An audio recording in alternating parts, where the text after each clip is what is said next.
Veterans for Veterans Day in Montgomery. The Veterans Day Parade just wrapped up. You watched it live here on WSFA 12 News. WSFA 12 News reporter Bethany Davis is live this morning on Dexter Avenue. Bethany, tell us about the parade.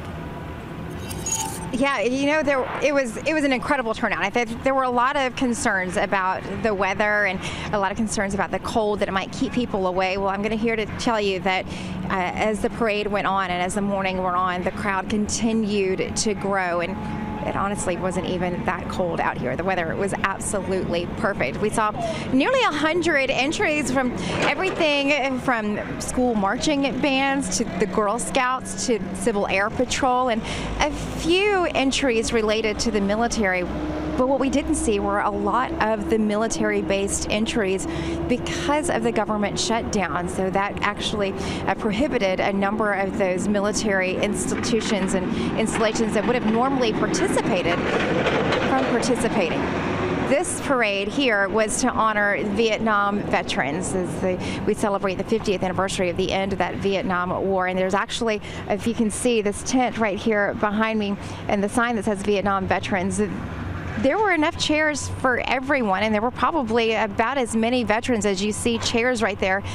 The interesting thing, though, Sally, is that not a single one of those veterans used a single one of those chairs. Every single one of them stood along the railings just to get a front row seat at the parade. I saw them as the parade was just starting. They were all mingling and chatting with each other, laughing, telling stories.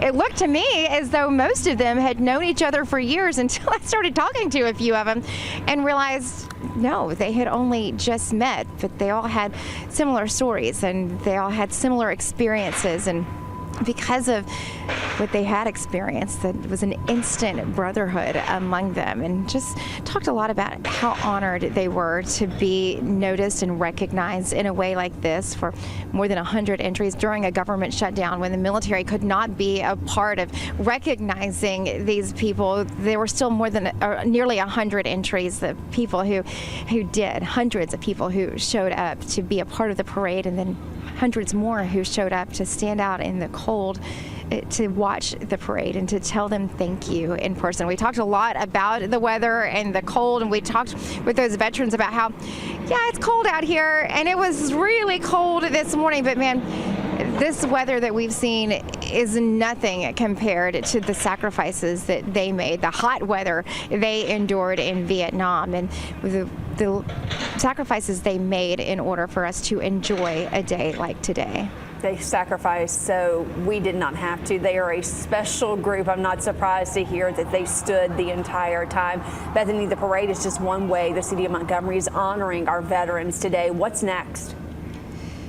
Yeah, so you see everybody packing up right now. The crews did not waste any time packing up the barricades and unblocking the streets, cleaning things up, and actually shuttling people, particularly these Vietnam veterans and VIPs into this area, shuttling them down to Riverwalk Stadium. Right now, the city is hosting a resource fair for veterans. It's full of information about health care and education, mental health support, which we know is incredibly important right now for veterans of any military branch and any experience. And then at noon today is an official Veterans Day ceremony that's planned at Riverwalk Stadium there. So everyone is there now enjoying the resource fair and getting their good seats for the official ceremony that should start here in about an hour. That's always a beautiful ceremony, and you can watch that on WSFA.com. Bethany, thank you. And as you heard,